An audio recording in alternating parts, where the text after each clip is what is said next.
Good morning, students. Today we are going to start the new chapter, that is the solid state. This is the first chapter in class 12. Today we are going to discuss about the solid state. ठीक है? A solid have fixed volume. A solid have fixed shape. उसकी shape fix होती है, volume fix होती है, size fix होता है,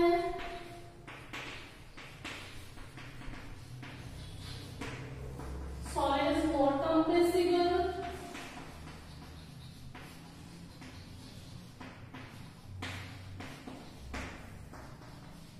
internuclear particle distance, internuclear particle distance is very low.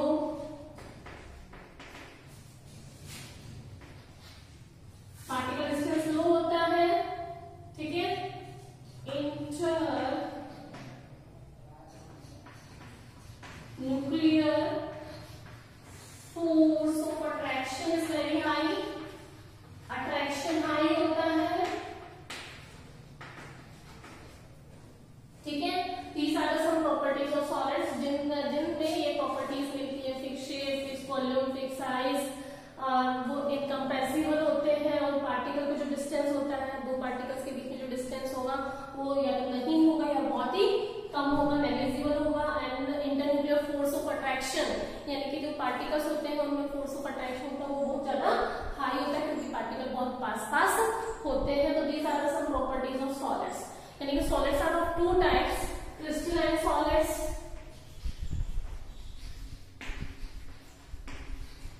and amorphous solid. These are the two types of solids, crystalline solid and amorphous solid. Crystalline solids are those solids in which there is a regular arrangement of particles throughout the crystal. Suppose तो ये पूरा crystal है, ठीक है, इसमें जो particles है वो properly arranged है, like this. ठीक है, सबके सब पार्टिकल प्रॉपर्ली अरेंज हैं, तो क्या कहलाएगा वो आपका क्रिस्टलाइन सॉलिड.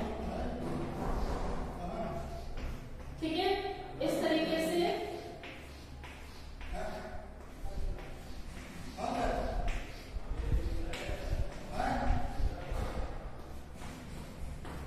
अगर पार्टिकल का arrangement throughout the crystal lattice is uniform, there is a regular arrangement of crystal throughout, regular arrangement of particles throughout the crystal, then it is known as crystalline solids.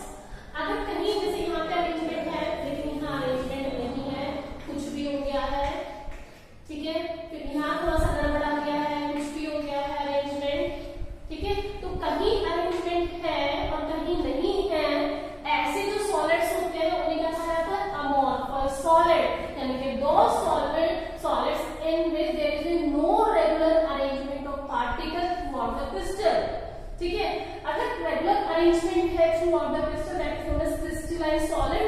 वहां एक particular shape बनती है, लेकिन amorphous solids में एक particular shape नहीं निकल के आती है. तो जिन एरियाज में, क्योंकि जो क्रिस्टलाइन जो सॉलिड होता है,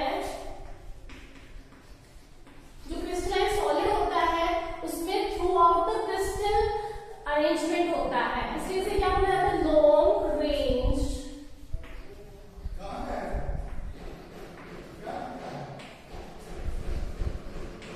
ऑर्डर्ड सॉलिड. ठीक है, क्योंकि इसमें अरेंजमेंट जो क्रिस्टलाइन सॉलिड्स होते हैं उसमें arrangement through out the crystal present होता है, इसलिए क्या कहता है, लॉन्ग रेंज ऑर्डर्ड सॉलिड. लेकिन अमोर्फस सॉलिड में छोटे से एरिया में अरेंजमेंट प्रॉपर होता है, कहीं होता है कहीं नहीं होता है. जहां अरेंजमेंट प्रॉपर है that is known as, that's why it is known as, मतलब एक छोटे से एरिया में ऑर्डर रेस्ट होगा. ठीक है, थ्रूआउट द क्रिस्टल वो ऑर्डर नहीं है, तो जहां पे वो ऑर्डर कहीं कहीं छोटे से एरिया में वो ऑर्डर दिखा रहा है, मींस प्रॉपर्ली अरेंज है, तो दैट्स व्हाई क्या कहते हैं, शॉर्ट रेंज ऑर्डर सॉलिड. ठीक है, और जिस जैसे पर्टिकुलर किसी एरिया में ऑर्डरनेस है तो इसे क्या बोला जाता है,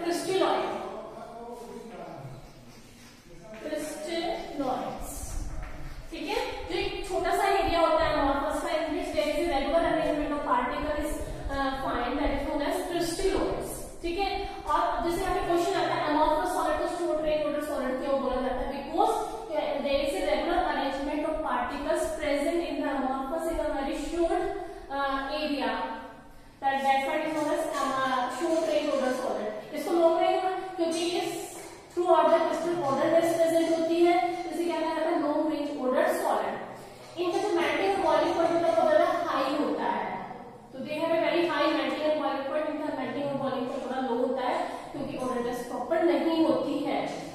नेक्स्ट है, अगर इनको जो क्रिस्टलाइन सॉलिड्स होते हैं अगर इनको कट किया जाए तो they produce a clean cleavage, बिल्कुल स्मूथली कट हो जाएंगे और जो कटने के बाद जो सरफेस मिलेगा वो प्लेन मिलेगा। लेकिन जो ये आपके अमॉर्फस सॉलिड होते हैं जब आप इनको कट करते हैं तो वहां पे रफ सरफेस मिलती है, यानी कि they crystallines have smooth cleavage and they have rough cleavage. Understood? Cleavage समझ आ गया कि क्लीवेज में कैसे था?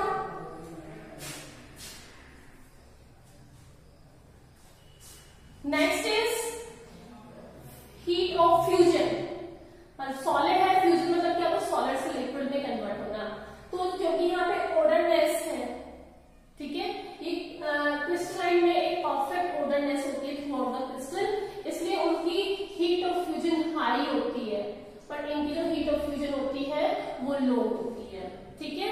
यानी कि in amorphous solid there is a low heat of fusion is required and crystalline solid there needs a very high heat of fusion is required. इस सबसे पहला पॉइंट हमने बात किया था अरेंजमेंट की, इसमें अरेंजमेंट प्रॉपर होता है, इसमें अरेंजमेंट प्रॉपर नहीं होता है। नेक्स्ट हमने मेल्टिंग और बॉइलिंग पॉइंट की बात की। They have a sharp melting point, एक फिक्स मेल्टिंग पॉइंट होता है, बट इनका कोई फिक्स मेल्टिंग पॉइंट नहीं होता है और इनका मेल्टिंग पॉइंट उससे थोड़ा कम भी होता है।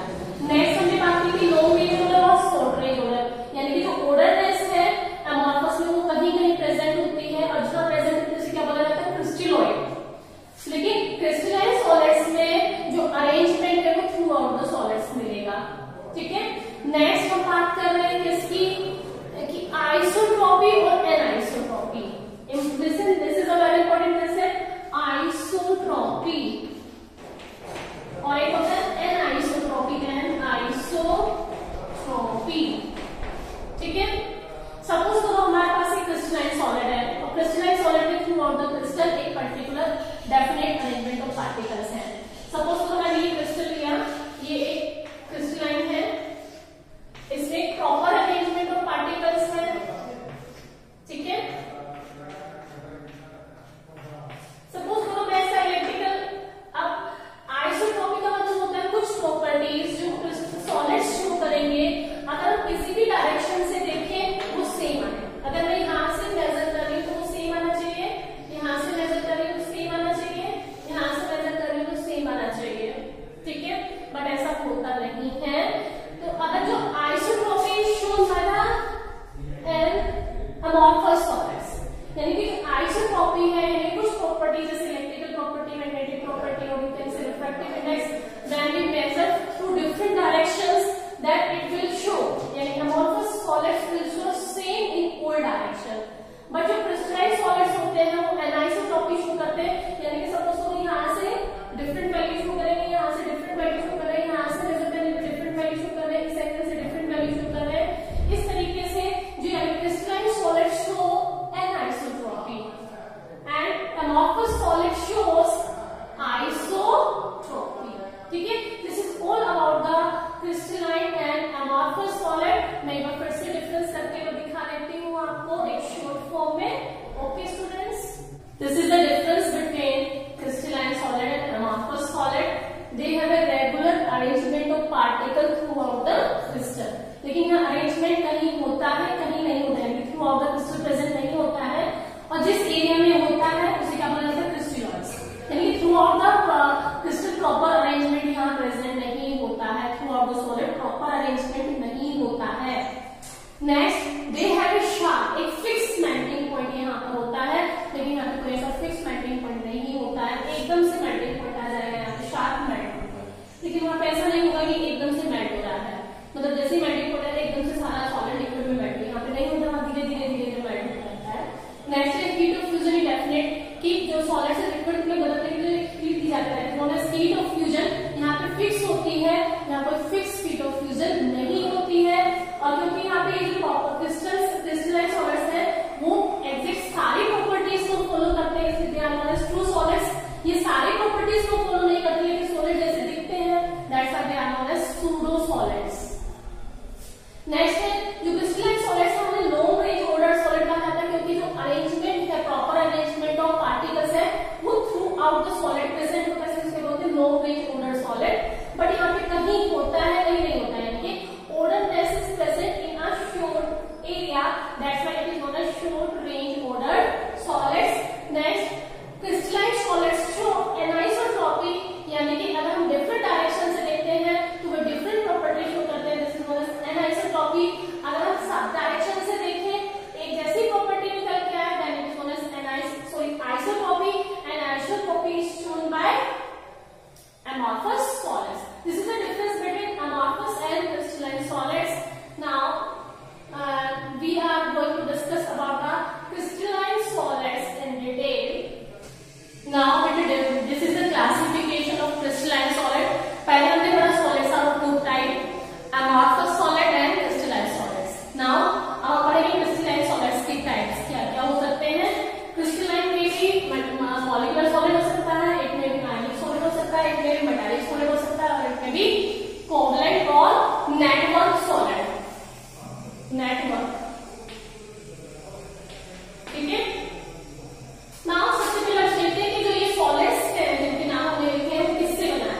molecular solids एटम से मिलकर बना हुआ, जैसे कि आर्गन. अब आपको कि आर्गन तो गैस है, हाइड्रोजन गैस है, O2 गैस है, वाटर भी H2 गैस है, आयोडीन सॉलिड है, CO2 गैस है. बेटा हम जब ये सॉलिड्स फॉर्म में होते हैं, जब हम इनको सॉलिड में कन्वर्ट कर लेते हैं तब की बात कर रहे हैं हम यहाँ पर. आर्गन को हमने टेम्परेचर डाल करके सॉलिड में ले लिया है, ठीक है. CCl4 वैसे तो लिक्विड होता है, लेकिन हमने उसको टेम्परेचर डाल करके उसको सॉलिड में ले लिया है. तो अभी क्या कहलाएगा मॉलिक्यूलर सॉलिड. किसका बना है, एटम्स का बना है. एक एटम कार्बन का और 4 एटम हाइड्रोजन के, ठीक है. अब बात करते हैं इसका अट्रैक्टिव फोर्स, क्योंकि डिफरेंट, एक में भी पोलर मॉलिक्यूल, एक में भी नॉन पोलर, और एक में भी हाइड्रोजन बॉन्डिंग, यानी कि सिंपली कोवेलेंट कंपाउंड्स है. सिंपली कोवेलेंट कंपाउंड्स है जो वो छोटे होते हैं, मॉलिक्यूलर फॉर्म में एग्जिस्ट करते हैं, तो हम उसको क्या कहेंगे, अट्रैक्टिव फोर्स इज लो. इनमें जो अट्रैक्टिव फोर्स होता है वो कैसा होता है, they have low attractive force. अब नेचर की बात करते हैं. एक में भी सॉलिड हो सकता है, लिक्विड हो सकता है, गैस हो सकता है. हम क्या देखेंगे नेचर में,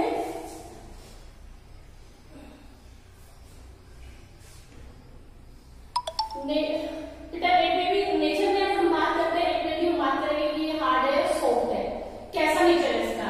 तो जनरली हम इसमें थोड़ा सा लो भी हो सकता है, थोड़ा सा हार्ड भी हो सकता है, सॉफ्ट भी हो सकता है. एक में भी सॉफ्ट और हार्ड, मतलब हार्ड भी वो टिपिकल वाले हार्ड नहीं होंगे, ठीक है. इलेक्ट्रिकल कंडक्टिविटी, क्योंकि यहाँ कोई आयंस प्रेजेंट नहीं है तो इसलिए इलेक्ट्रिसिटी कंडक्ट नहीं कराएगा,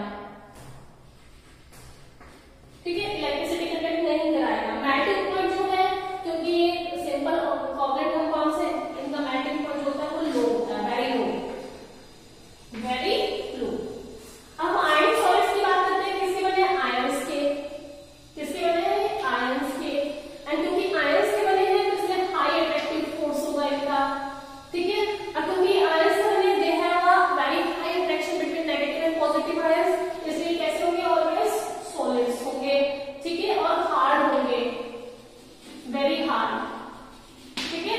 इलेक्ट्रिसिटी, क्योंकि आयंस इलेक्ट्रिसिटी कंडक्ट कराते हैं तो दे कंडक्ट इलेक्ट्रिसिटी,